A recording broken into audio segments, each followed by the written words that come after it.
ဆုတ်ကိုင်ခြင်းနဲ့စွန့်လွတ်ခြင်းဆုတ်ကိုင်ခြင်းကိုပါဠိဘာသာနဲ့ဥပါဒါနစွန့်လွတ်ခြင်းကိုပဟာနလို့ဘုရားမြတ်စွာရဲ့ဒေသနာတော်တွေမှာဖော်ပြထားတယ်ဘုရားမြတ်စွာရဲ့ဒေသနာတော်တွေဟာမြန်မာနိုင်ငံမှာတစ်ပေါင်းကြာမြင့်စွာကာလကပဲရောက်ရှိပြီးတော့ဒီနေ့ထိအောင်တည်တံ့ပြန်ပွားထွန်းကားပြီးတော့နေတယ်ဘယ်နှခုနှစ်ကစပြီးတော့မြန်မာပြည်ကိုရောက်ရှိတယ်ဆိုတာအတိအကျမပြောနိုင်တော့လဲဘုရားသမိုင်းတွေရဲ့အထောက်အထားကိုအတည်ယူမယ်ဆိုလို့ရှိရင်တော့မြတ်စွာဘုရားတတ်တော်ထင်ရှားရှိစဉ်ကပဲမြန်မာပြည်ကိုသာသနာရောက်တယ်လို့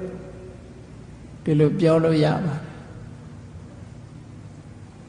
သမိုင်းဆိုင်ရာအထောက်အထားတွေစပြီးတော့တွေ့တာကတော့သရေခိတ္တရာခေဒီကနေ့ပြည်မြို့သရေခိတ္တရာခေမှာရှေးအောင်ဌာနကိုတူးဖော်လိုက်တဲ့အခါမှာခင်ပါကုန်းလို့ခေါ်တဲ့အရာမှာမြတ်စွာဘုရားဟောကြားတော်မူခဲ့တဲ့ဒေသနာတော်တွေတဲကအမတန်မှအဆင့်မြင့်ပြီးတော့ရှေးကြတယ်ရှင်သာရိပုတ္တရာမထေရမြတ်ကိုတော်မို့အဲ့ဒီတုန်းကဥပဒိတပရပိုက်ကိုပိဿဝဂီ၅ပါးတဲက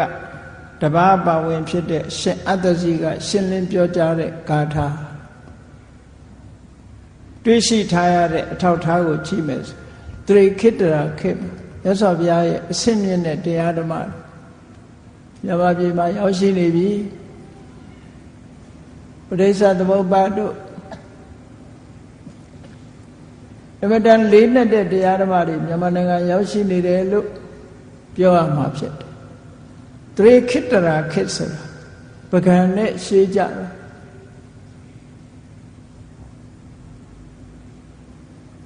17ရာစုနှစ်လောက်မှပကံကထွန်းကားခဲ့တာအဲ့တော့သရေခိတ္တရာခေတ်ကလေးကဘုရားရဲ့တရားတော်တွေမြန်မာပြည်ကိုရောက်ဒီကနေ့ထိအောင်ထွန်းကားတည်ရှိနေတယ်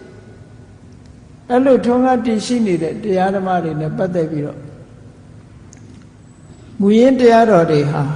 ပါဠိဘာသာနဲ့ဟောကြားထားတာဖြစ်သည့်အတွက်ကြောင့်မြန်မာနိုင်ငံသားတွေအဖို့ပါဠိဘာသာဆိုတဲ့ဘာသာစကားကြီးရဲ့အဟံအတားကြောင့်ဘုရားတရားတော်တွေကိုပိဋကတ်တော်တွေကလာတဲ့တရားဓမ္မများစွာကိုသိရှိခွင့်မရကြသေးဘူးလို့ပြောအောင်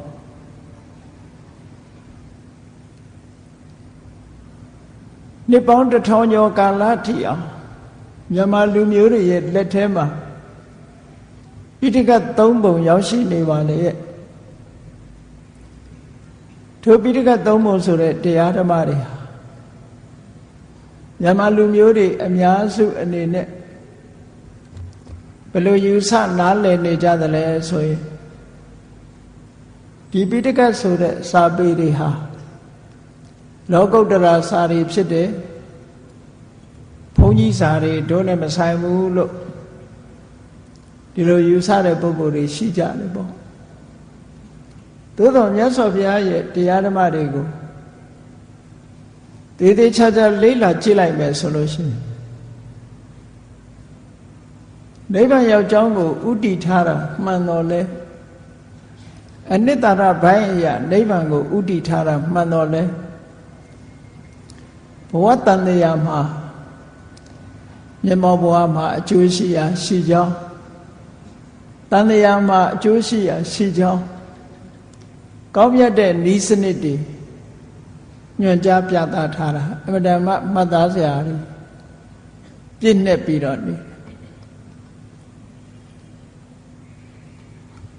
ဘုရားတရားတော်တွေကို လေ့လာကြည့်ကြတဲ့နိုင်ငံသားတွေဟာ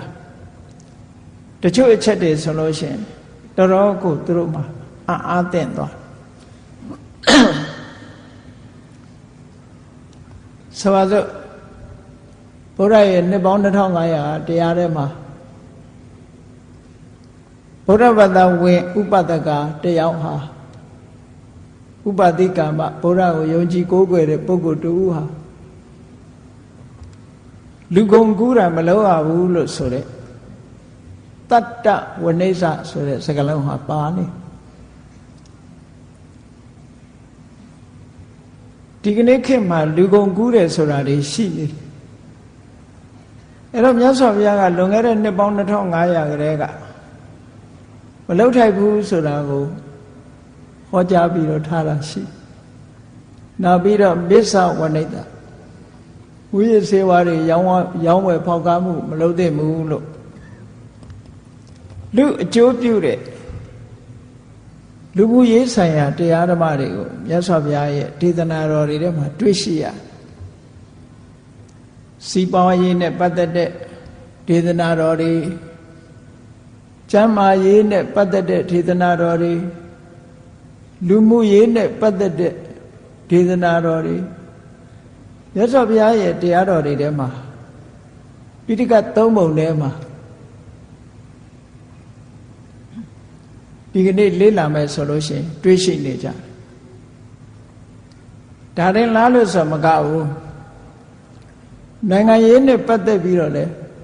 မြတ်စွာဘုရားဟောကြားထားတာတွေရှိတာနိုင်ငံရေးစနစ်နဲ့ပတ်သက်လာရင်တော့မြတ်စွာဘုရားကဘယ်စနစ်လို့မဟောဘူး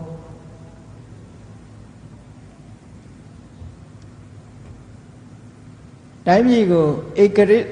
မင်းရဲ့စနစ်ဘုရင်စနစ်နဲ့အုပ်ချုပ်မယ်ဆိုရင်မင်းကျင့်တရား10ပါး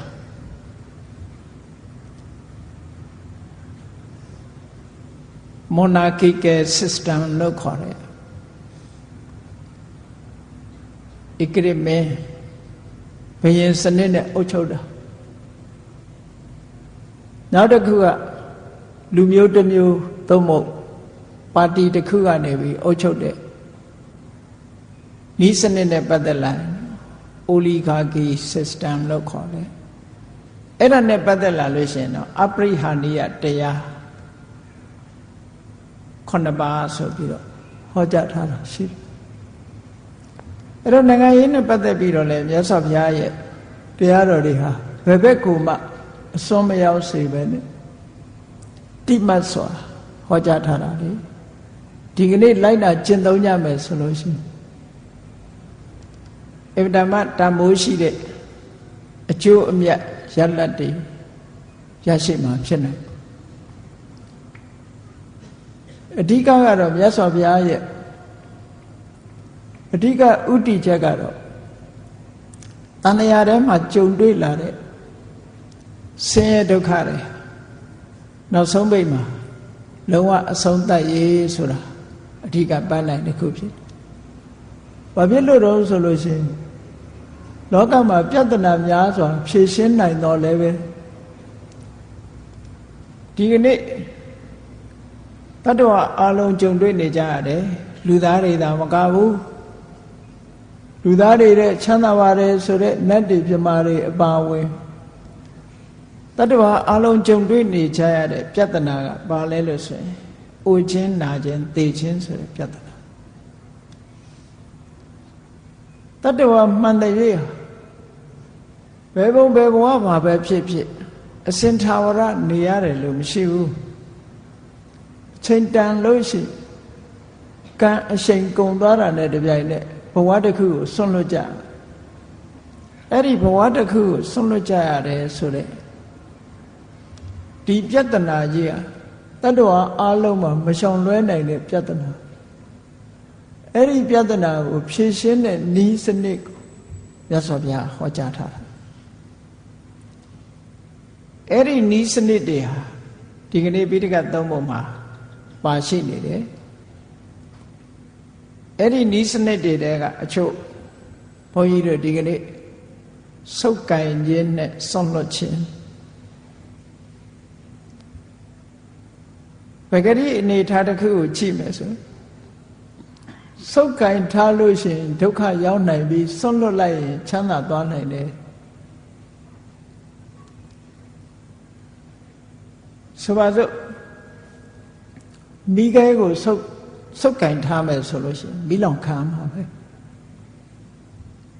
ဆွန့်လွတ်လိုက်ရင်တော့ချမ်းသာမှာပဲအဲ့ဒါလိုပဲဘုန်းကြီးတို့တွေရဲ့စိတ်ထဲမှာ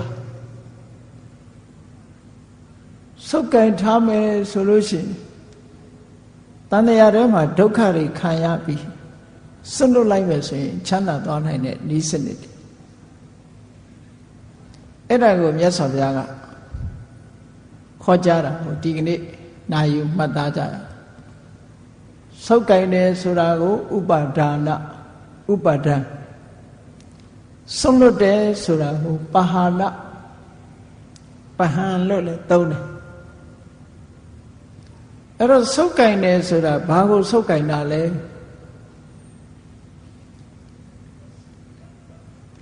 ဘုန်းကြီးတို့ရုပ်ခန္ဓာကိုယ်ကြီးမှာရှိတဲ့လက်ကစုပ်ကင်ထားတာလို့ပဲစိတ်ကနေလည်းစုပ်ကင်ထားတာတွေရှိတယ်စိတ်အနေနဲ့စုပ်ကင်ထားတာဘာတွေလဲလို့ဆိုရင်အလုံးသိကြတဲ့ဥပါဒံ၄ပါးကိုကြည့်မျက်စိကမြင်ရတဲ့နှစ်သက်စရာအာယုံနားကကြားရတဲ့နှစ်သက်စရာအသံနှာခေါင်းနဲ့နမ်းရှူရတဲ့နှစ်သက်စရာအနတ်လျှာနဲ့လေရက်ရတဲ့နှစ်သက်စရာအရသာခန္ဓာကိုယ်နဲ့ထိတွေ့ရတဲ့နှစ်သက်စရာအထိတွေ့ဆိုတာတွေကိုတဏှာအမြင်ဒိဋ္ဌိအမြင်တွေနဲ့တတ္တဝါတွေဟာဆုပ်ကင်ထားကြတယ်စိတ်ထဲကဆုပ်ကင်ထားတယ်ဘာနဲ့ဆုပ်ကင်ထားတော့ဆိုတဏှာဒိဋ္ဌိနဲ့ဆုပ်ကင်ထားအဲ့ဒီဆုပ်ကင်ထားမှုဟာဘလောက်မြဲတယ်လဲလို့ဆိုရင်လုံးဝမလွတ်နိုင်တဲ့ထိအောင်ဥပမာပေးတဲ့အခါကျတော့ဖားတကောင်ကိုမွေတကောင်ကကိုက်ပြီးတော့ဖမ်းတဲ့အခါထိုဖားဟာယုံထွက်ဖို့မတန်ခက်တတ္တဝါတကောင်ကိုမိချောင်းကကိုက်ပြီးတော့ဖမ်းမယ်ဆိုလဲထိုတတ္တဝါဟာမိချောင်းပါဇက်ကယုံထွက်ဖို့မတန်ခက်တယ်အဲ့ဒီလိုမွေရဲ့ပါဇက်မိချောင်းရဲ့ပါဇက်ကနေပြီးတော့ယုံထွက်ဖို့မစွမ်းနိုင်တယ်လို့တတ္တဝါတွေဟာလဲတတ္တဝါတွေရဲ့စိတ်ဟာလဲကာမဂုဏ်အာယုံဆိုတာတွေကိုဆုပ်ကင်ထားလို့ထိုကာမဂုဏ်အာယုံတွေကယုံထွက်နိုင်စွမ်းမရှိဘူးတဲ့ဒါဖြင့်အဲ့ဒီယုံထွက်နိုင်စွမ်းမရှိတဲ့ကာမဂုဏ်အာယုန်တွေကိုဆုပ်ကင်ထားခြင်းဖြင့်ဘာဖြစ်တယ်လဲမိခဲကိုဆုပ်ကင်ထားမယ်လျှက်စစ်ကြိုးကိုဆုပ်ကင်ထားမယ်ဆိုရင်အနေဖြစ်တယ်ဆိုတာလူတိုင်းသိတယ်ဟောဒီကာမဂုဏ်အာယုန်တွေကိုတွေ့တာတဲ့စိတ်နဲ့ဆုပ်ကင်ထားမယ်ဆိုရင်အ ਨੇ ဆုံးဒုက္ခရောက်တာဘာလဲလို့ဆိုရင်တောကကိုဆုပ်ခိုင်ထားတဲ့အာယုန်နဲ့ပတ်သက်လာပြီးတော့လူတွေဟာဆွေးရင်တော့ကဖြစ်နေကြကိုပြန်ပြီးတော့ဆင်ញင်စဉ်းစားကြည့်အတွေ့အတာရှိတဲ့နေရာတောကဆိုတာလာတာပဲတွေ့တာမှုမရှိတဲ့နေရာဆိုတာတောကဆိုတာမလာဘူးဘယ်နေရာပဲဖြစ်ဖြစ်လူကိုတွေ့တာပဲဖြစ်ဖြစ်ပစ္စည်းကိုတွေ့တာပဲဖြစ်ဖြစ်ကိုတွေ့တာတဲ့အာယုန်တစ်ခုကိုဆုပ်ကင်ထားပြီဆိုရင်ထိုဆုပ်ကင်ထားမှုကိုအကြောင်းပြုပြီးတော့စိုးရိမ်တောကဆိုတာဖြစ်အလုံးလူတွေဟာစိုးရိမ်တောကဆိုတာအတွေ့အကြုံရှိပြီးလူတိုင်းစိုးရိမ်တောကကိုအတွေ့အကြုံရှိအဲ့ဒီစိုးရိမ်တောကဟာစိတ်ထဲနှလုံးထဲမှာရောက်လာလို့ရှိရင်နှလုံးသားကိုပူလောင်စေတယ်အဲ့ဒီပူလောင်စေတတ်တဲ့တောကဘလောက်ထအောင်ပြင်းထန်တယ်လဲလို့ဆိုလို့ရှိရင်ချို့ပုဂ္ဂိုလ်တွေမှာတောကကြောင့်ယူသွတ်သွားလေထိအောင်ပြင်းထန်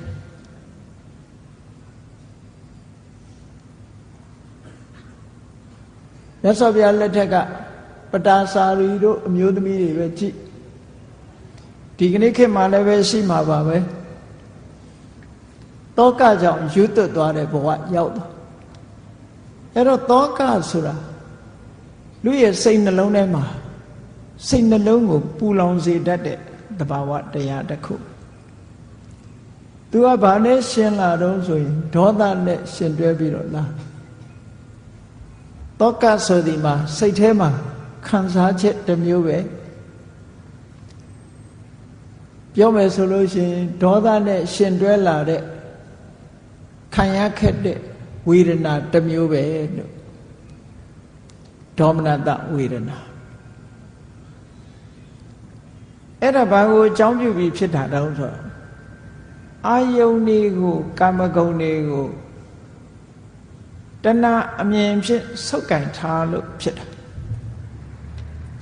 အဲ့ဒါကိုဆွန့်လွတ်နိုင်မယ်ဆိုလို့ရှိရင်ဆွန့်လွတ်လိုက်တာနဲ့တပြိုင်နက်တောကဆိုတာမလာတော့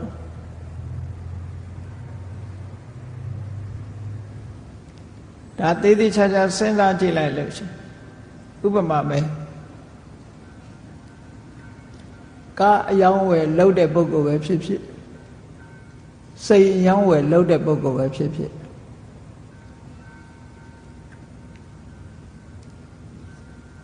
ကိုယ်စိတ်ထဲမှာကြိုက်လို့အယောင်းဝယ်တဲ့လို့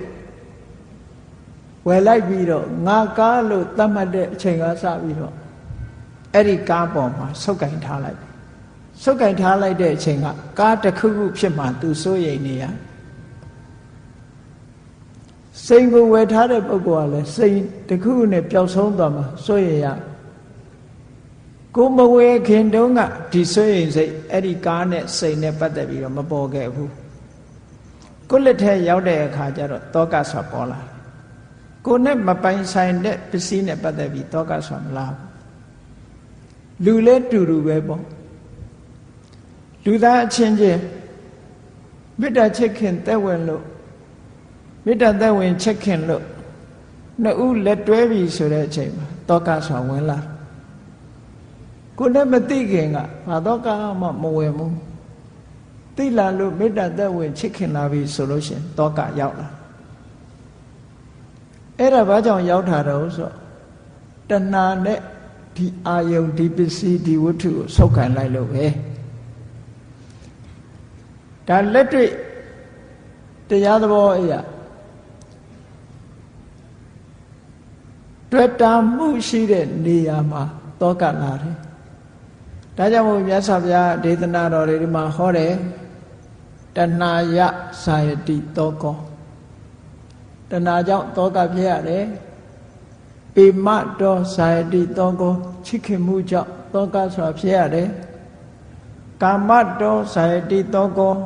လူကျင်မှုကြောင့်တောကဆိုတာဖြစ်ရတယ်ဒါအကြောင်းနဲ့အကျိုးပဲလောကလူတွေကစဉ်းစားကြတယ်တောကကင်ဝေးနေထိုင်ရေးတဲ့ပစ္စည်းဥစ္စာတွေကာမဂုဏ်အာယုန်တွေပေါ်မှာလက်ကမလွတ်ဖဲနဲ့စိတ်အာယုန်တွေကမလွတ်ဖဲနဲ့ဆုပ်ကင်ထားပြီးတော့တောကကင်းအောင်နေဖို့ကြိုးစားတယ်ဆိုလို့ရှိရင်ဘယ်နည်းနဲ့မှဖြစ်နိုင်ဘယ်နည်းနဲ့မှတောကကင်းအောင်မနေနိုင်တောကကင်းကျင်လို့ရှိရင်ဆုပ်ကင်ထားမှုကိုဆွန့်လွတ်ရမယ်မဆွန့်လွတ်သမျှတောကဆိုမကဲနိုင်ဘူးနောက်ဆုံးမှာအလုံးကိုဆွန့်လိုက်ပါပြီကိုပေါ်မှာတွေ့တာမှုရှိနေသေးလို့ရှိရင်သူများအတွက်မစိုးရင်ရပါမယ်ကိုယ့်အတွက်တခါစိုးရင်ရပြန်ဟောစိုးရင်မှုဆိုတာ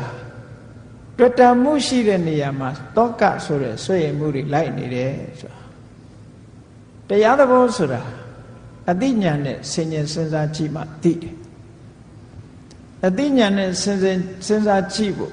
တတိကနေပြီးတော့အာယုံစိုက်ပေးဖို့လိုအပ်တယ်ဒါကြောင့်မို့အမှတ်တမဲ့မနေပဲနဲ့တတိတံပစဉ္ညတရားနဲ့နေရမယ်လို့သက်စွာဘုရားဟောတာတတိရှိနေပြီဆိုလို့ရှိရင်နောက်ကအသိဉာဏ်လိုက်လာမေ့မေ့လျော့လျော့နေလိုက်ပြီဆိုရင်အသိဉာဏ်လည်းပေါ်မလား ဒါကြောင့်မို့လို့ကာမဂုဏ်အာယုန်တွေကိုဆုပ်ကင်ထားခြင်းလို့ဆိုတဲ့ကာမုပါဒနာဆုပ်ကင်ထားလို့ရှိရင်တောကဖြစ်မယ်ဒါအ ਨੇ ဆုံးအပြစ်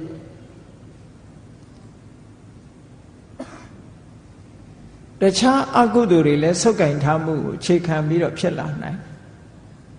နောက်ဆုံးမှာအပင်ငရဲကျသွားတာလဲဟောဒီဆုပ်ကင်ထားမှုကစတာဆုပ်ကင်ထားမှုကိုကြောင်းပြုပြီးတော့အပင်ငရဲထီအောင်ရောက်ရှိသွားပြီတန်တရားထဲမှာနစ်မွန်းသွားတဲ့ပုဂ္ဂိုလ်တွေများများစွာရှိတယ်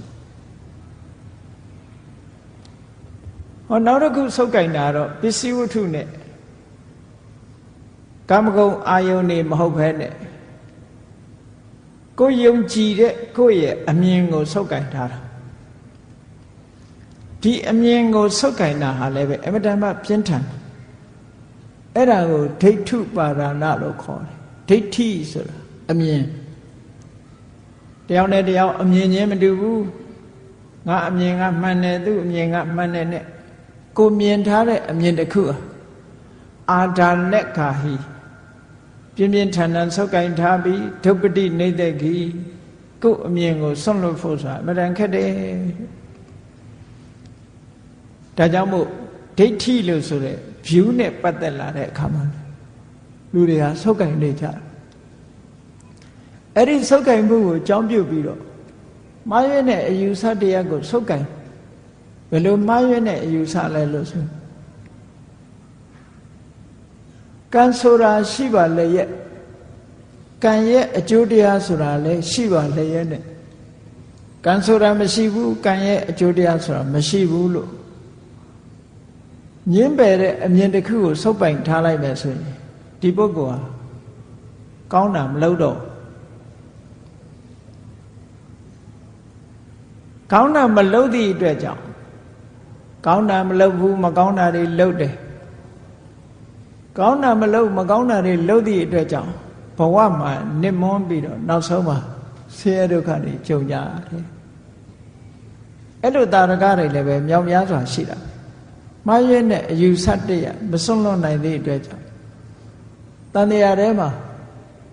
ဒုက္ခရောက်သွားတဲ့ပုဂ္ဂိုလ်တွေအများကြီးပဲနိယတမိစ္ဆာဒိဋ္ဌိလို့တကယ့်ကိုစွဲစွဲမြဲမြဲဆုပ်ကင်ထားမိတဲ့အမြင်ကြီးတစ်ခုမှားရွေးတဲ့အမြင်ကြီးတစ်ခုဆုပ်ကင်ထားမိပြီဆိုရင်အဲ့ဒီပုဂ္ဂိုလ်ဟာမိမိရဲ့လောက်ရကြောင့်တန်တရားထဲမှာရှိကြစွာနေမွန်းပြီးတော့ကဘာတီးအောင်ရှိကြစွာခံရတယ်လို့ဆိုတာမြတ်စွာဘုရားသခင်ကိုရောမြတ်ကဟောထားတယ်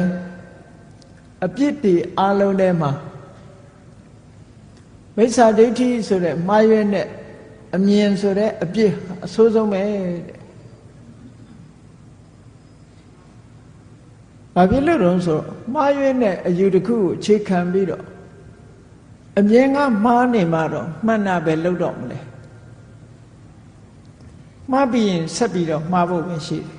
အမြင်ကမှမမှန်တာဒါကြောင့်မို့မှားရွေးမှုကိုအခြေခံလိုက်ပြီဆိုရင်မှန်တာဆိုတာနောက်ထပ်မလာနိုင်တော့ဘူးအဲ့ဒါလို့မှားရွေးတဲ့အမြင်ရှိတဲ့ပုဂ္ဂိုလ်ရဲ့ destination လို့ခေါ်တဲ့ဂတိသူသွားရမယ့်လမ်းကြောင်းဟာနှစ်သွယ်ပဲရှိတယ်ငရဲနဲ့တရိစ္ဆာန်လို့ဒါကမြတ်စွာဘုရားသုတ်တန်တစ်ခုမှာဒီလိုဟောထားဘာဖြစ်လို့လဲဆိုတော့မှားယွင်းမှုကိုအကြောင်းပြုပြီးတော့ तू ကအကုသိုလ်တွေပဲလုပ်မယ်အကုသိုလ်တွေလုပ်လို့အကုသိုလ်တွေပြင်းထန်လာလို့ရှိရင်ထိုအကုသိုလ်တွေရဲ့ပို့ဆောင်မှုကြောင့်ငရဲကြမယ်ငရဲကြနိုင်လောက်အောင်မပြင်းထန်တဲ့အကုသိုလ်ပြင်းထန်တဲ့အကုသိုလ်မလုပ်ဘူးဆိုလို့ရှိရင်မှားယွင်းတဲ့အယူဆတရားကြောင့်တိရစ္ဆာန်ဘဝကိုရောက်စေအမတမနစ်နာဒါကြောင့်မလို့ဒီမှားယွင်းတဲ့အမြင်တစ်ခုကိုဆုပ်ကင်ထားတာဟာလည်းပဲဒုက္ခကိုရောက်စေတတ်တယ်ဒါလည်းဆွန့်လွတ်ရမှာဖြစ်တယ်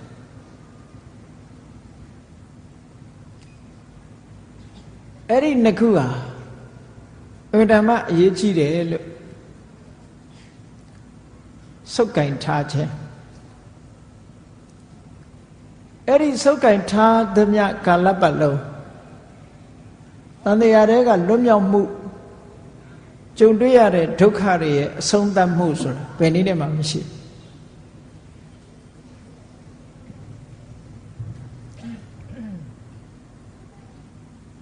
ဒါကြောင့်မို့လို့ဒီဆုတ်ကင်ထားမှုစွန့်လွတ်ရစွန့်လွတ်တယ်ဆိုတဲ့အခါမှာစွန့်လွတ်ခြင်းဆိုတာ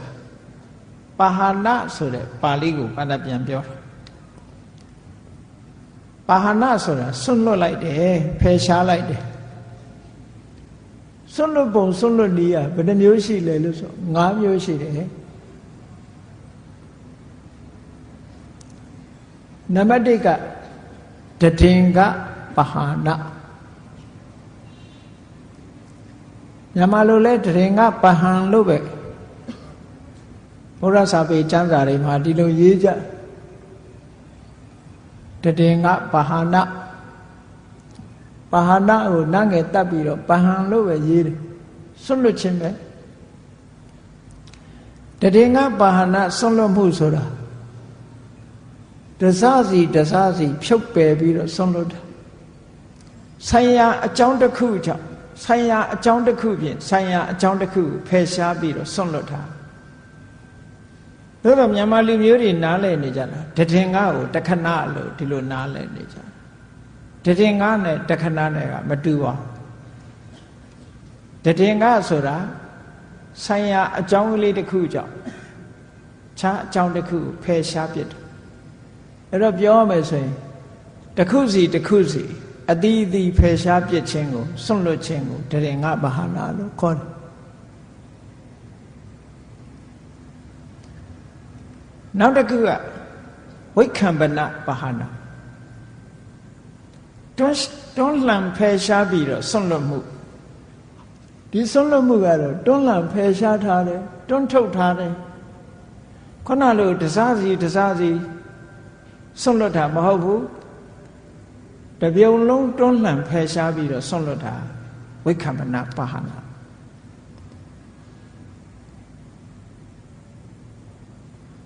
နောက်တတိယတစ်ခုကသမုစ္စေတပါဟနာ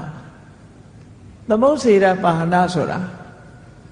ဖြတ်တောက်ပယ်စွန့်တာဖြတ်တောက်ပြီးတော့အပြည့်သက်စွန့်လွတ်တာဖြတ်တောက်ပြလိုက်တယ်ဆိုတာနောက်ထပ်ဆက်သွယ်တာမရှိတော့ဖြတ်တောက်စွန့်လွတ်ခြင်း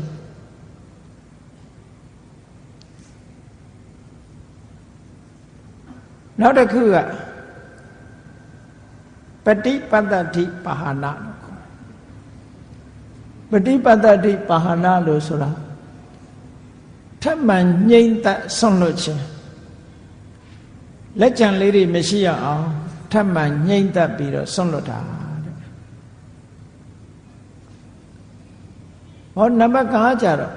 နေတရဏပါဟနာထွက်ခွာစွန့်လွတ်ခြင်းလို့ဒါစွန့်လွတ်ခြင်း5မျိုးလို့ဒီလိုမှတ်သားတတိငါပါဟနာတဲ့ဝိက္ခံပနပါဟနာသမုစ္စေတပါဟနာပฏิပတ္တိပါဟနာနေတရဏပါဟနာစပယိတံကနေပါဒီလိုစွန့်လွတ်မှု5မျိုးဖယ်ရှားမှု5မျိုးခွဲခြားပြီးတော့ဟောထားတာရှိတယ်အဲ့ဒီမဲ့တရင်ကပါဟနာဆိုတာတစားချင်းသက်ဆိုင်ရာအကြောင်းလေးတွေတစ်ခုစီကနေစွန့်လွတ်သွားဒါဝိပဿနာကျင့်စဉ်နဲ့ဆိုင်တယ်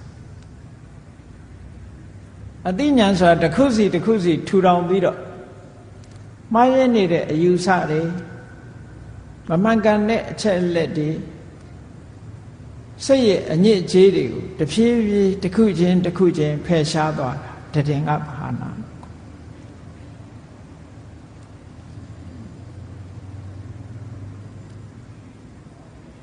အဲ့ဒီမှာဝိပဿနာဉာဏ်တွေကလည်းပဲ10မျိုးရှိတာအားလုံးသိတဲ့အတိုင်းဝိပဿနာဉာဏ်တွေကနေပြီးတော့တစစီဖြုတ်ပယ်သွားတာတဆင့်ချင်းပယ်သွားတာစွန့်ပယ်သွားတာစွန့်လွတ်သွားတာဒါကိုတရင်ကဘာဟာနာလို့ခေါ်က ကဲဘယ်လိုစုပ်ပယ်သွားလဲဝိပဿနာဉာဏ်ဖြစ်စဉ်လေးနဲ့ကြည့်ရဝိပဿနာဉာဏ်တွေကဘယ်အစလဲလို့ဆိုရင်နာမရူပပြိစ္ဆေဒတတ္တဝါဆိုတဲ့အမြင်တစ်ခုကိုဖယ်ရှားပြစ်လိုက်ပြီးနာနဲ့ရုပ်နှမျိုးတည်းရှိတယ်လို့ကိုဆင်ញင်သုံးသပ်ကြည့်လိုက်လို့ရှိရင်နာနဲ့ရုပ်နှစ်ခုပဲရှိတယ်ရုပ်လို့ပြောတဲ့ဟောဒီခန္ဓာကိုယ် body ကြီးရယ်နာလို့ပြောတဲ့ mind ဒါပဲရှိတာပဲကိုအလုံးဘယ်သူပဲဖြစ်ဖြစ် body နဲ့ mind ဒီနှစ်ခုပဲရှိတာအဲ့ဒီနာနဲ့ရုပ်ကိုကွဲကွဲပြားပြားသိပြီးကွဲကွဲခြားခြားသိလို့တတ္တဝါဆိုတဲ့အမြင်တစ်ခုကိုဆွန့်လွတ်နိုင်တယ်အဲ့ဒီနာနဲ့ရုပ်ကိုပိုင်းပိုင်းခြားခြားသိတဲ့အသိဉာဏ်ကိုနာမရူပပြိစ္ဆေဒဉာဏ်လို့ခေါ်တယ် Analytical knowledge of mind and matter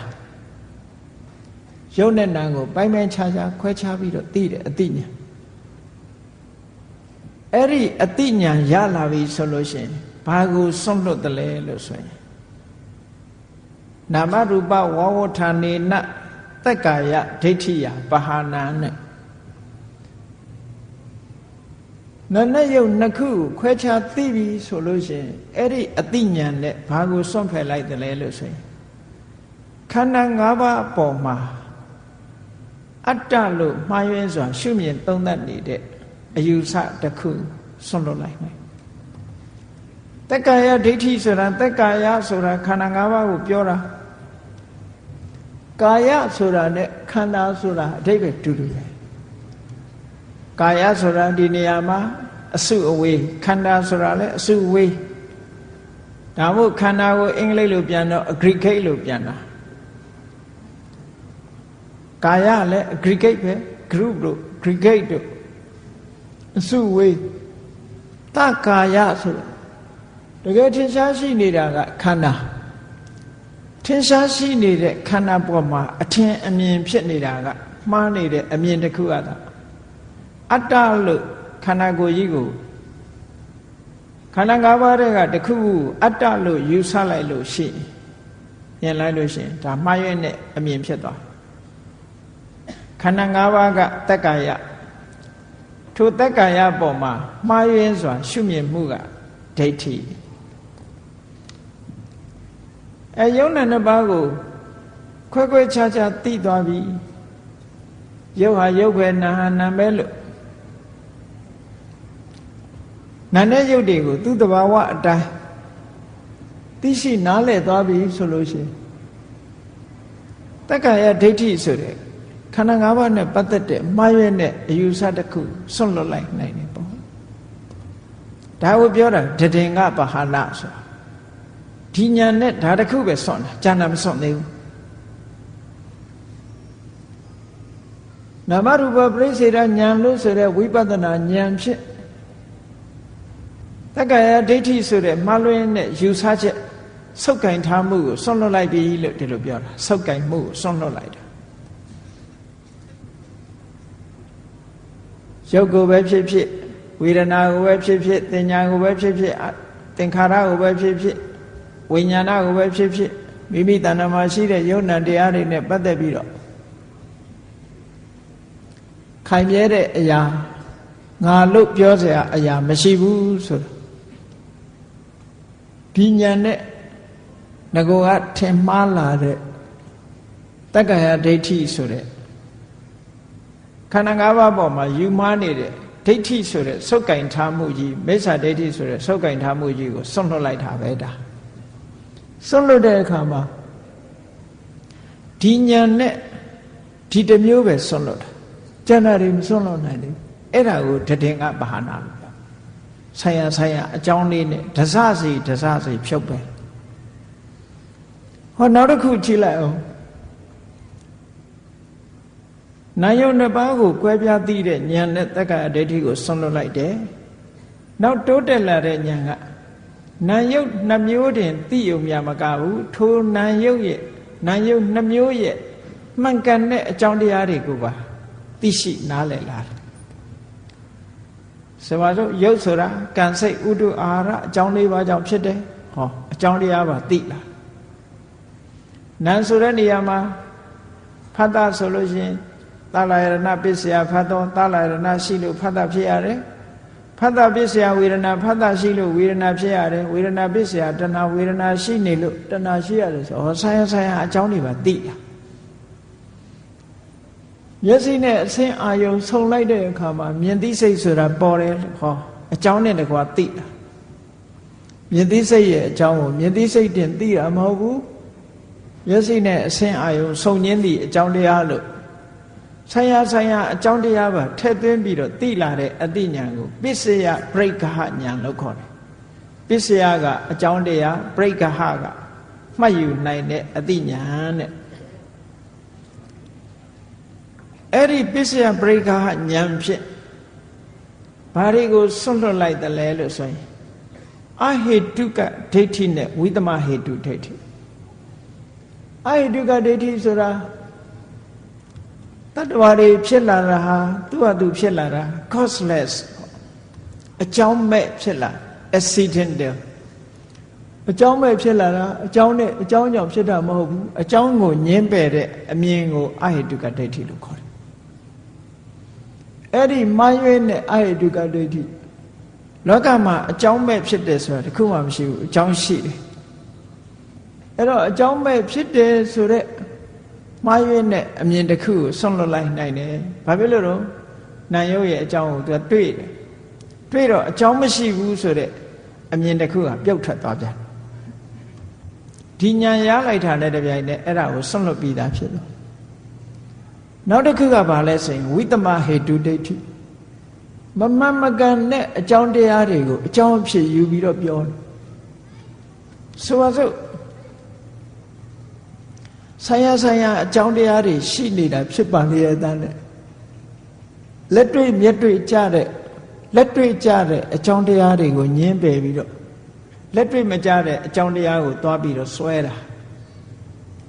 ဆိုပါစို့ကံဆိုတဲ့အကြောင်းတရားထင်ရှားရှိနေပါလေတဲ့နဲ့တကုရှင်ကဖန်ဆင်းလို့ဖြစ်တယ်လို့ဆိုတာလက်တွေ့မကြတဲ့အကြောင်းတစ်ခုပဲပေါ့အဲ့ဒီလက်တွေ့မကြတဲ့အကြောင်းတစ်ခုကိုလက်ခံယုံကြည်နေတဲ့အမြင်ဟာဝိသမဟေတုဒိဋ္ဌိလို့ခေါ်တယ်မမှန်ကန်တဲ့အကြောင်းတရားပေါ်မှာအမှန်လို့ထင်နေတဲ့အမြင်တစ်ခုပဲဒါကနေ့ခေတ်မှာပေါ်တာမဟုတ်ဘူးဟိုရှိတုန်းကတည်းကရှိတယ်ဣတရနေမာနဝါဒတဲ့တကုရှင်ကြီးကနေဖန်ဆင်းလို့အရာခသိမ်းဟာတကုရှင်ကြီးရဲ့အလိုတော်ကြအတိုင်းတကုရှင်ကြီးကဖန်ဆင်းလို့ဖြစ်လာရတယ်လို့လူတွေကယုံကြည်ကြတယ်။နောက်တစ်ခုကတော့ဒီဘဝခံစားရတာတွေဟာဘာကြောင့်ပဲဖြစ်ဖြစ်အတိတ်ကံတစ်မျိုးတည်းကြောင့်လို့ဒီလိုမမှန်ကန်တဲ့အကြောင်းတရားတစ်ခုတည်းကိုဆွဲပြီးတော့ယူဆတာလဲဝိသမဟေတုဒိဋ္ဌိပဲ။အဲ့ဒါကိုပုပ္ပေကတဟေတုဒိဋ္ဌိလို့စာပေထဲမှာဆိုတယ်။ဣတရနေမာနဒိဋ္ဌိနဲ့ပုပ္ပေကတဟေတုဒိဋ္ဌိဒါဟာဒီနေရာမှာဝိသမဟေတုဒိဋ္ဌိမမှန်ကန်တဲ့အကြောင်းတရားတွေကိုအမှန်အဖြစ်မြင်နေတဲ့အယူအဆတစ်ခုဟောဒီမှန်ကန်အကြောင်းတရားတွေဆိုတော့ပဋိစ္စသမုပ္ပါဒ်နဲ့မှန်ကန်တဲ့အကြောင်းတရားတွေမြတ်စွာဘုရားကထုတ်ဖော်ဟောကြားထားတယ်ပဋ္ဌာန်း၄ပစ္စည်းမှာလည်းမှန်ကန်တဲ့အကြောင်းတရားတွေကိုမြတ်စွာဘုရားထုတ်ဖော်ဟောကြားထားတယ်အဲ့ဒီမှန်ကန်တဲ့အကြောင်းတရားတွေကိုညင်းပယ်ပြီးတော့မမှန်ကန်တဲ့အကြောင်းတရားတွေကိုအကြောင်းအဖြစ်ယူဆတယ်ဆိုတဲ့မိစ္ဆာဒိဋ္ဌိတွေကိုဟောဒီပစ္စယပရိက္ခဉာဏ်ကဖယ်ရှားပြတ်နိုင်တယ်ဒီဉာဏ်နဲ့ဆွန့်လွတ်လိုက်တာဒါကြောင့်မို့တထင်ကပဟာနာဒီဉာဏ်လေးကဒါပဲဆွန့်လွတ်နိုင်တယ်နောက်တစ်ခုဝိပဿနာဉာဏ်တစ်ခုအဆင့်မြင့်သွားတဲ့အခါမှာဘာဖြစ်လဲပစ္စယပရိက္ခဉာဏ်ရလာတဲ့အခါကျတော့နောက်တစ်ခုဆွန့်လွတ်မှုကဘာလဲလို့ဆိုရင်ပစ္စယပရိက္ခဉာဏ်ရလာလို့ရှိရင်မှန်ကန်တဲ့အကြောင်းတရားတွေကိုသိသွားသည့်အတွက်ကြောင့်အကြောင်းကိုတွေးထားတဲ့ပုဂ္ဂိုလ်တယောက်ဟာဖြစ်အောင်မလားမဖြစ်တော့ဘူးလားဆိုတဲ့တွေးတောယုံမှမှုတွေမလာတော့ဖြစ်ခဲ့သလားမဖြစ်ခဲ့ဘူးလားဆိုတာလဲတွေးတောယုံမှမှုမရှိတော့ ဘာဖြစ်လို့တော့အကြောင်းဆိုတာတွေ့နေအကြောင်းရှိရင်ဖြစ်အောင်ပဲအကြောင်းမရှိရင်မဖြစ်ဘူးအဲ့တော့မှန်ကန်တဲ့အကြောင်းတရားတွေကိုအကြောင်းပြုပြီးတော့သိမြင်ထားတဲ့အခါကျတော့ကင်္ခာဝိတရဏတန်တရားတွေကိုကြော်လွှားပြီးတော့ကျန်လေတန်တရားတွေကိုကြော်လွှားနိုင်တဲ့အတိနဲ့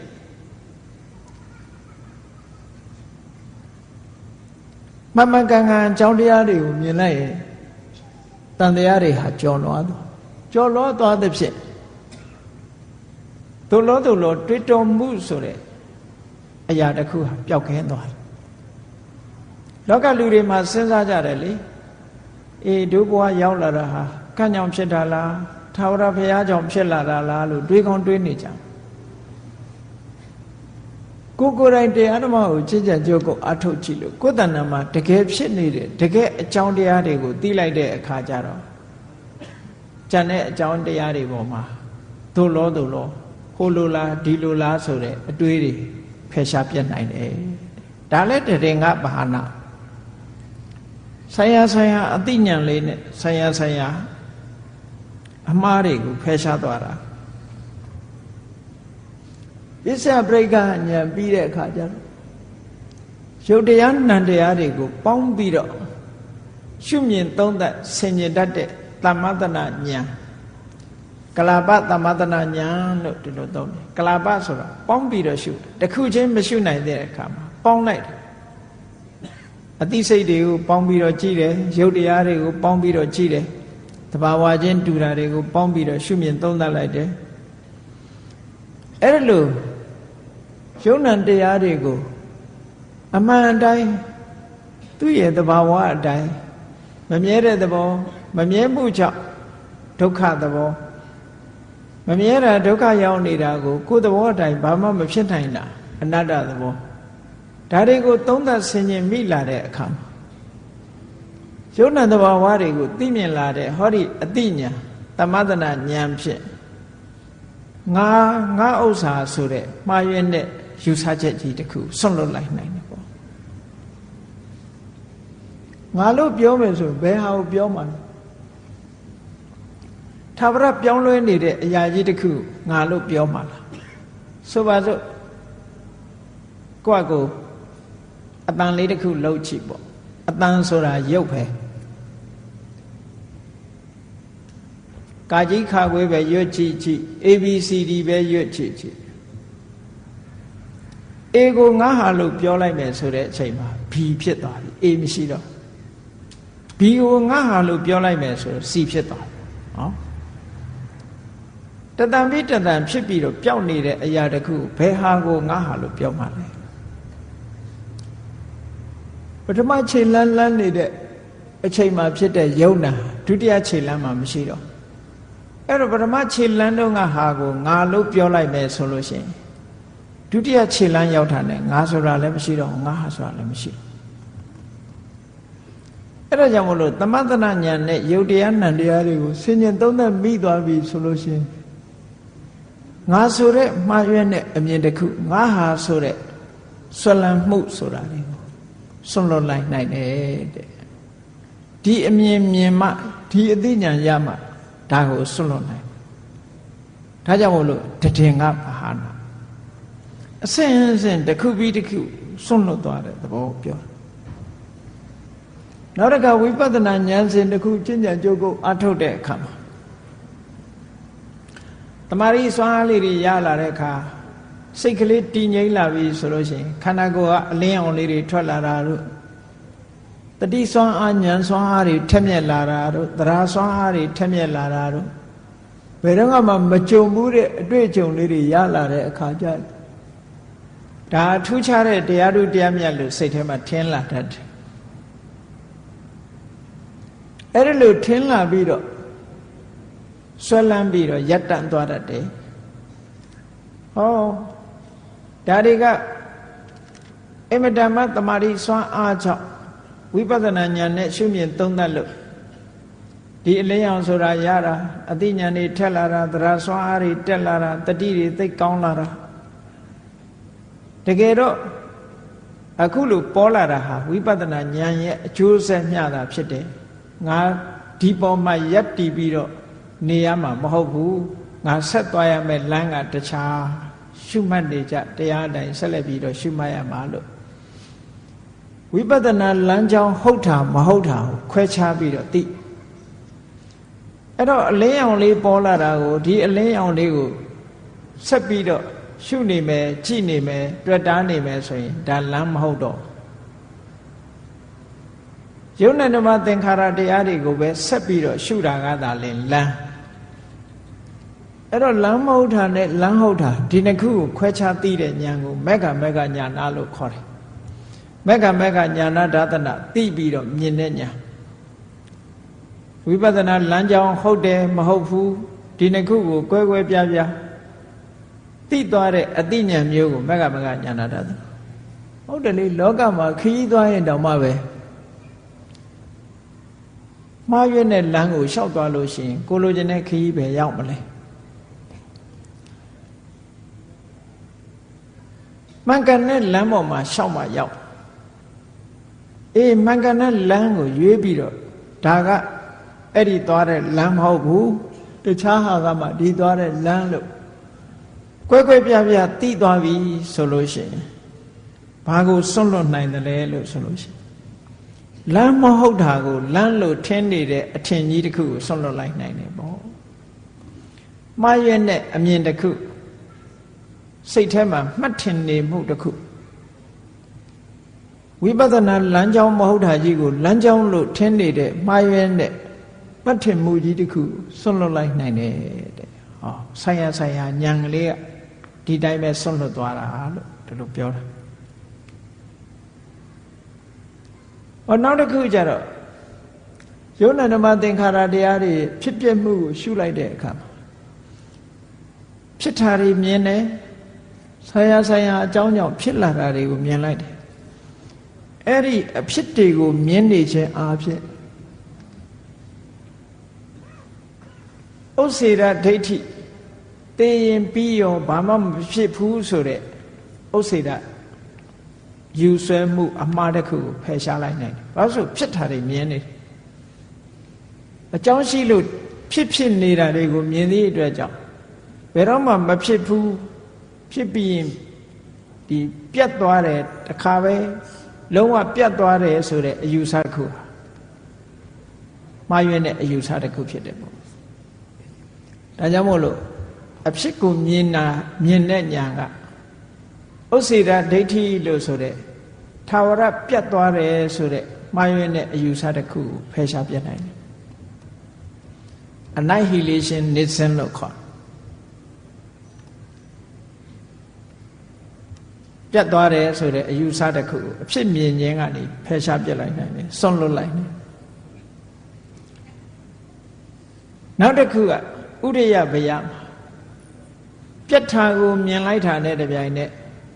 မြဲတယ်ဆိုတဲ့ထာဝရမြဲတဲ့အမြဲလို့ယူဆတဲ့တတ္တတအယူဆမှားတစ်ခုဖယ်ရှားလိုက်နိုင်တယ်ဒါကြောင့်မို့လို့ဝိပဿနာဉာဏ်နဲ့ဖြစ်တာပြတ်တာကိုမြင်တယ်ဆိုတာကိုယ်တဏ္ဍာမှာဘာတွေကိုဖယ်ရှားနေတာတော့ဆိုဖြစ်တာကိုမြင်ခြင်းဖြင့်ဥစ္စေရဒိဋ္ဌိဆိုတဲ့အယူဆကိုဖယ်ရှားတာပြတ်တာကိုမြင်ခြင်းဖြင့်တတ္တတဒိဋ္ဌိဆိုတဲ့အယူဆဖယ်ရှားတာအဲ့တော့ထာဝရပြတ်သွားတာလည်းမဟုတ်ဘူးထာဝရဖြစ်တာတည်မြဲနေတာလည်းမဟုတ်ဘူး annihilation လည်းမဟုတ်ဘူး eternal လည်းမဟုတ်ဘူးလို့ဒီလိုဆိုလို့အဲ့တော့အဖြစ်ပြက်ကိုမြင်ခြင်းအဖြစ်ဥစ္စေရဒိဋ္ဌိနဲ့တတ္တရဒိဋ္ဌိကိုဖယ်ရှားပြစ်တယ်တဲ့တည်ငါပါဟောနောက်တစ်ခါကျတော့သင်္ခါရတရားတွေရဲ့ဖြစ်ပြမှုကိုရှုမြင်လာတဲ့အခါမှာဒီသင်္ခါရတရားတွေဟာဖြစ်ပြီးပြတ်သွားတာဆိုတော့နောက်ဆုံးမှာပြတ်မှုတွေကြီးပဲကြည့်ပြီးသင်္ခါရတရားတွေဟာကြောက်စရာကြီးပဲဘေးရန်အန္တရာယ်ကြီးပဲဘယ်ရာမှမမြဲပါလားပေါ်လာပြီးတော့ချက်ချင်းပြောက်သွားတာပါလားဆိုတော့ကြောက်စရာကြီးပဲလို့မြင်လာအဲ့ဒါလို့ကြောက်စရာကြီးပဲလို့မြင်လာလို့ရှင်ငကိုကကြောက်ရမှန်းမသိတဲ့အခုကြောက်ရမှန်းသိပါ ကြောက်เสียမဟုတ်တာကိုငကိုတော့ကကြောက်เสียဟုတ်ကဲ့တန်းနဲ့ကြောက်เสียမဟုတ်ဘူးလို့ထင်းနေတဲ့မှားရွက်တဲ့အထင်ကြီးတစ်ခုဖယ်ရှားပြစ်လိုက်တယ်ကြောက်เสียကိုကြောက်เสียလို့မြင်လာတာဟာဒါလမ်းမှန်ပဲပေါ့ငကိုတော့ကကြောက်เสียမဟုတ်ဘူးလို့ထင်းနေတယ်အခုကြောက်เสียလို့မြင်လာတာဟာဒါမှန်ကန်တဲ့အမြင်တစ်ခုပဲမှားရွက်နေတဲ့အမြင်ကြီးတစ်ခုကိုစွန့်လွတ်လိုက်နိုင်ခြင်းပဲဖြစ်တယ်နောက်တစ်ခုကဘာတုံးဆိုလို့ရှိရင်ယုံနာဓမ္မသင်္ခါရတွေအပြစ်ကိုမြင်လာအာဒီနဝဉာဏ်အဲ့ဒီအပြစ်ကိုမြင်လာလို့ရှိရင်ဘာဖြစ်လဲအပြစ်မမြင်ခင်တုန်းကတော့ကျေနပ်เสียနှစ်သက်เสียလို့ဒီလိုတွေးတယ်ယုံနာဓမ္မသင်္ခါရတွေအပြစ်ကိုမြင်လိုက်တာနဲ့တပြိုင်နက်ตาယာပွဲဆိုတာရှာမတွေ့တော့ဘူးตาယာမှုလို့ဆိုတဲ့အထင်ရောက်ခဲ့တဲ့အတ္တဓာတ်တင်ညာလို့ဆိုတဲ့မှားယွင်းတဲ့စိတ်ရဲ့အထင်တစ်ခုဖယ်ရှားပြစ်နိုင်တယ်ဆွန့်လွတ်လိုက်နိုင်တယ်ပေါ့နောက်တစ်ခုယုံနာဓမ္မသင်္ခါရတွေပေါ်မှာရှုရင်းနဲ့ဘာဖြစ်လာအပြစ်တွေမြင်လာတဲ့အခါမှာညှိငွေ့လာတယ်ညှိငွေ့တယ်ဆိုတာဘာပြောတာတော့ตาယာပွဲမတွေ့တော့ဘူးညှိငွေ့တယ်ဆိုတဲ့သဘောကကျေနပ်เสียနှစ်သက်เสียပျော်เสียရှာမတွေ့တော့ဘူးအဲ့တော့ညီငွေ့လာတဲ့နေပိဋဉာဏ်နဲ့ငကိုတော့ကလောကကြီးဟာပျော်စရာကြီးလို့ထင်နေတာဟုတ်အဲ့ဒီပျော်စရာကြီးလို့ထင်ခဲ့တဲ့အထင်ကိုညီငွေ့မှုကဖယ်ရှားပြစ်လိုက်တယ်ဒါဟုတ်တာပဲလေပျော်စရာနဲ့ညီငွေ့မှုကဆန့်ကျင်ဘက်ပဲပျော်စရာကြီးလို့ထင်နေတဲ့လောကကြီးမှာပျော်စရာမဟုတ်ဘူးဆိုတာသိလားပျော်စရာလို့ထင်နေတဲ့အထင်တစ်ခုကိုဖယ်ရှားပြစ်လိုက်ခြင်းပဲနောက်တစ်ခုမௌစီတုကမြတညာညီငွေစရာကောင်းတဲ့သင်္ခါရတရားတွေကလွတ်ချင်လာတယ်ဆိုတဲ့အသိဉာဏ်တစ်ခုอ่ะငကိုတော့ကတန်လျာဝတ်ကမလွတ်ချင်ပျော်တယ်ဒီဘဝမှာပဲနေရတာကျဉ်တ်နေတယ်အဲ့ဒီကျဉ်တ်ပြီးတော့လွတ်ချင်စိတ်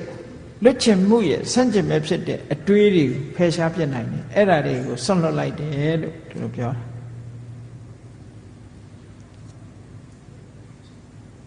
မௌစိတုကမြတဉာဏ်ဖြစ်ပြီးတဲ့အခါမှာပရိသင်္ခာဉာဏ်တို့သင်္ခါရုပ္ပခာဉာဏ်တို့ဖြစ်လာပြန်ပြီးတော့ဆင်ញင်သုံးသပ်လိုက်တဲ့အခါသင်္ခါရတရားတွေပေါ်မှာတည်တည်ငြိမ်ငြိမ်နဲ့ရှုနိုင်တဲ့အနေအထားရှိတဲ့သင်္ခါရုပ္ပခာဉာဏ်ဖြစ်သင်္ခါရတွေတရားတွေပေါ်မှာတည်တည်ငြိမ်ငြိမ်မထားနိုင်တဲ့ရောက်ရက်ခတ်နေတဲ့ချစ်ချင်းမုန်းချင်းဆိုတာတွေနဲ့ရောထွေးနေတဲ့အနေအထားတွေကိုဆွန့်လွတ်လိုက်နိုင်တယ်တဲ့သင်္ခါရုပ္ပခာဉာဏ်ပြီးလို့ရှိရင်မဉ္ဇဉ်ဖို့ဉာဏ်စိုက်ဖို့ရအတွက်ဈာထဲမှာပေါင်းကူတရားလေးတစ်ဖွဲ့ဖြစ်တဲ့အတိညာဏ်အနုလောမဉာဏ်လို့ခေါ်တယ်အဲ့ဒီအနုလောမဉာဏ်ဖြစ်လာပြီဆိုလို့ရှိရင်သင်္ခါရုပ္ပခာဉာဏ်ရဲ့အထက်မှာအနုလောမဉာဏ်လို့လိုက်လျောညီတွေဖြစ်တဲ့ပေါင်းကူဉာဏ်ကလေးဖြစ်လာပြီဆိုလို့ရှိရင်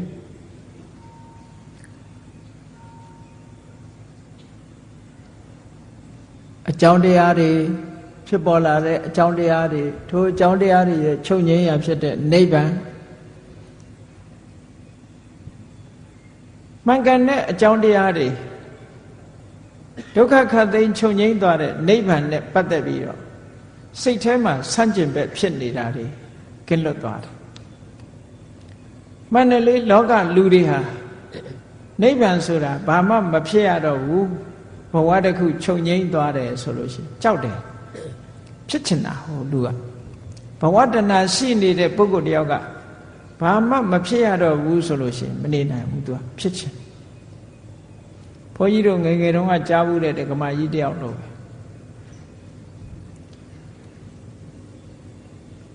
သူကနိဗ္ဗာန်ဆိုတာသင်္ခါရတရားတွေအလုံးချုပ်သွားပြီးတော့အိုခြင်းနာခြင်းသိခြင်းဆင်းရဲလည်းမရှိဘူးချမ်းသာဒုက္ခအတိရှိတယ်ဆိုတော့ तू ကဘာမေးတော့ဆိုနိဗ္ဗာန်မှာစိတ်လေးတောက်လို့ရတာ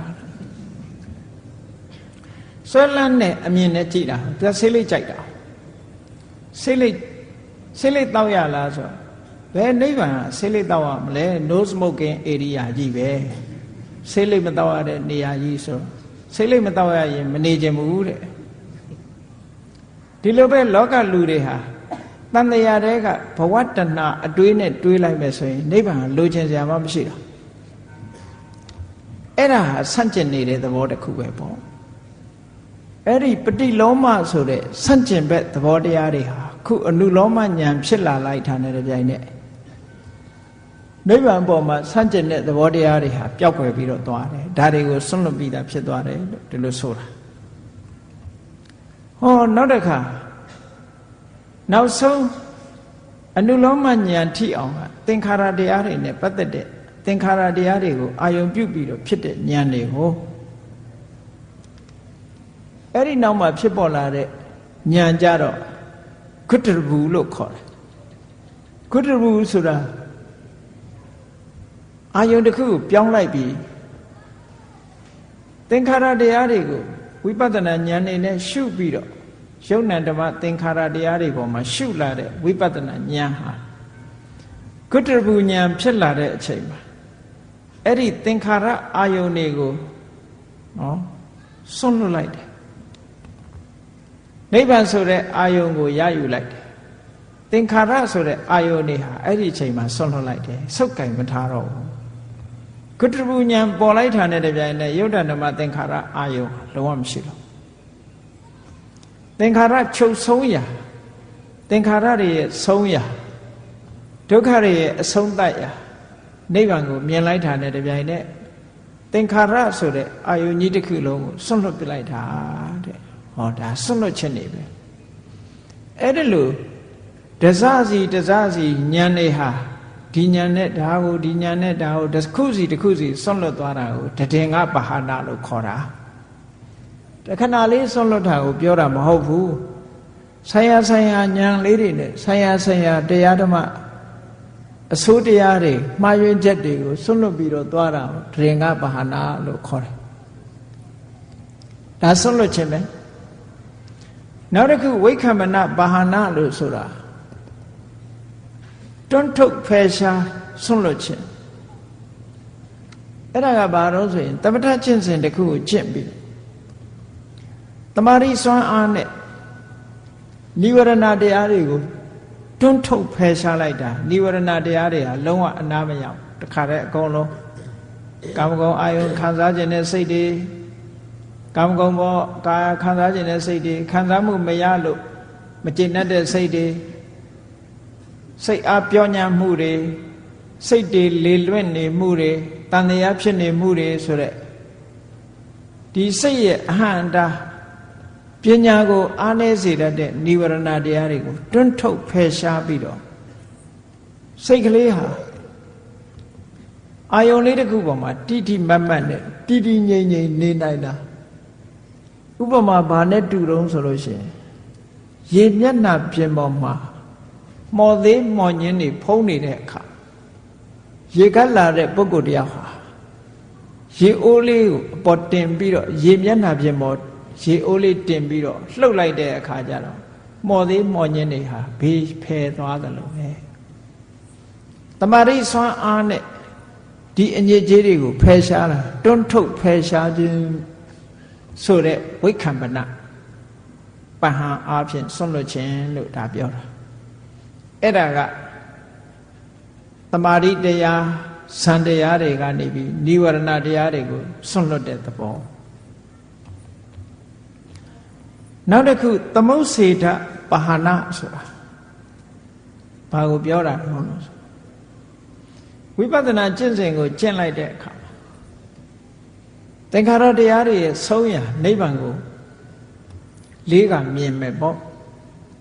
သောတပတိမဲ့ဖြစ်တယ်သဂရဂါမိမဲ့ဖြစ်တယ်အနာဂါမိမဲ့ဖြစ်တယ်ရတ္တမဲ့ဖြစ်တယ်သူဝိပဿနာနဲ့သူပဲသောတပတိမဲ့ဖြစ်ဖို့ဝိပဿနာကတစ်ခုသဂရဂါမိမဲ့ဖြစ်ဖို့ဝိပဿနာကတစ်ခုသောတပတိမဲ့ရဲ့ဝိပဿနာတစ်ခုတည်းနဲ့သဂရဂါမိမဲ့အနာဂါမိမဲ့အရတ္တမဲ့ဆိုတာမဖြစ်ဘူးသူဝိပဿနာနဲ့သူလမ်းကြောင်းကနေသူကသူသွားရတာ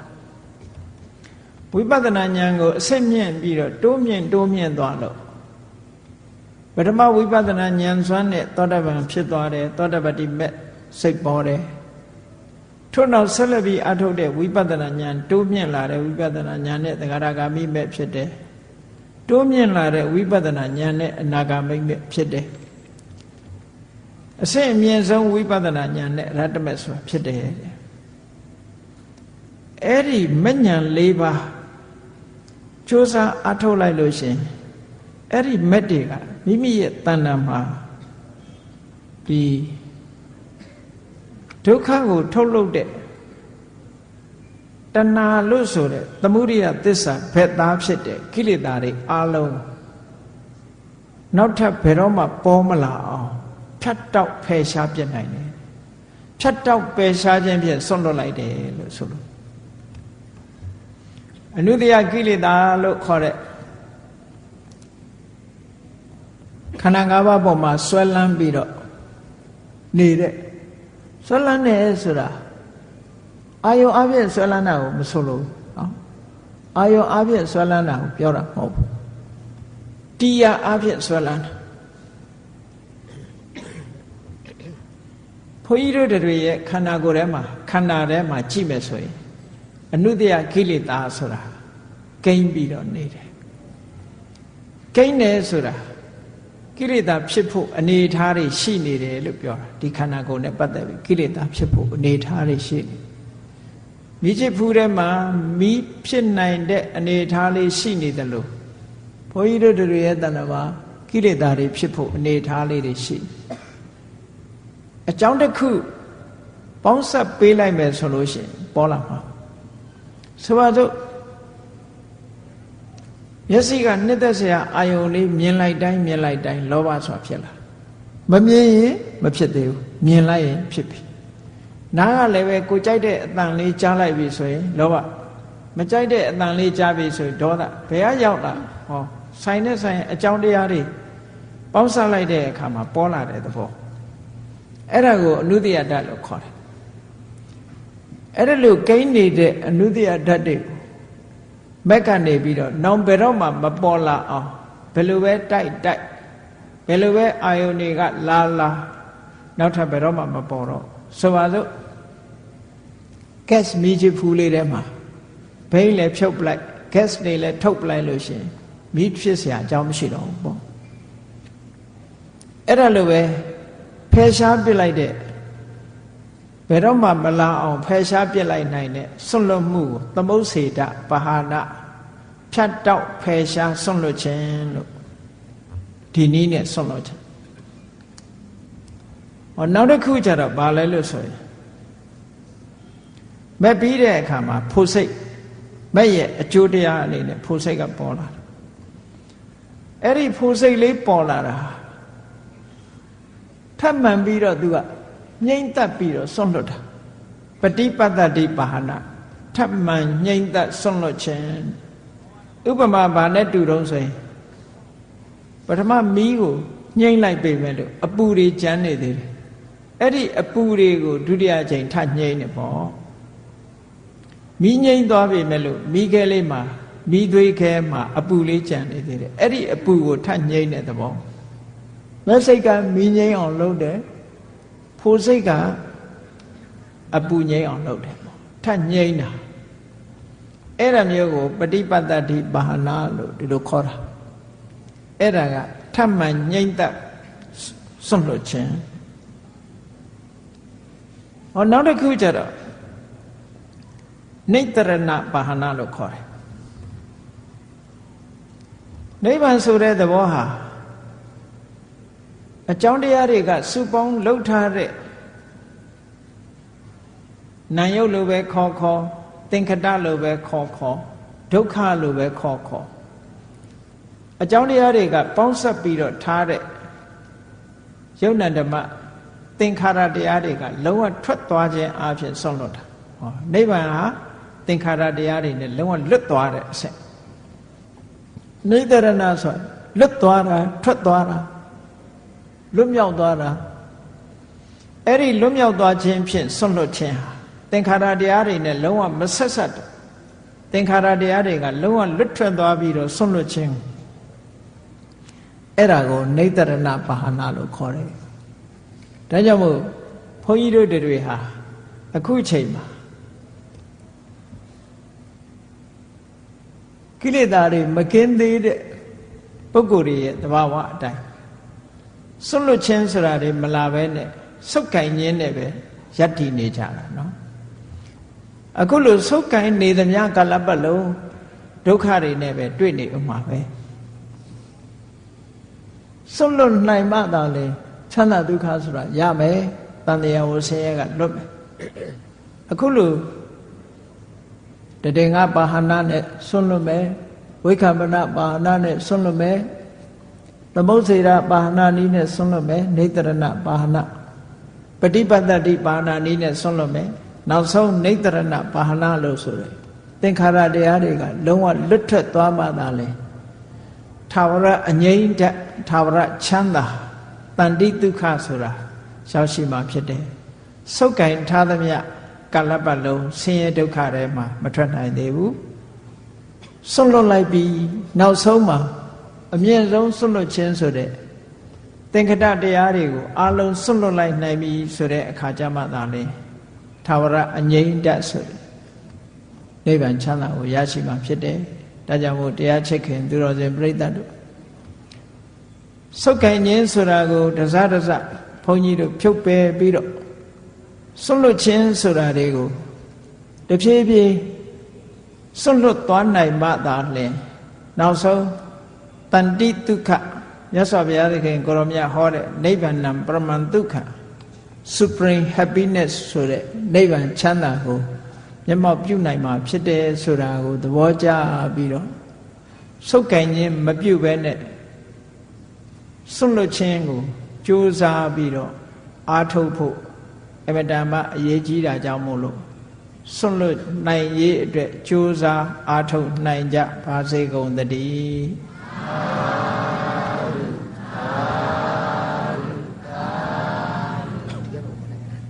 ဣတ္တပို့ရအောင်တတ္တဝါများစွာဘေးရန်ကွာချမ်းသာကြပါစေတတ္တဝါများစွာဘေးရန်ကွာချမ်းသာကြပါစေမေတ္တာရေချမ်းသုံးငါဖြံ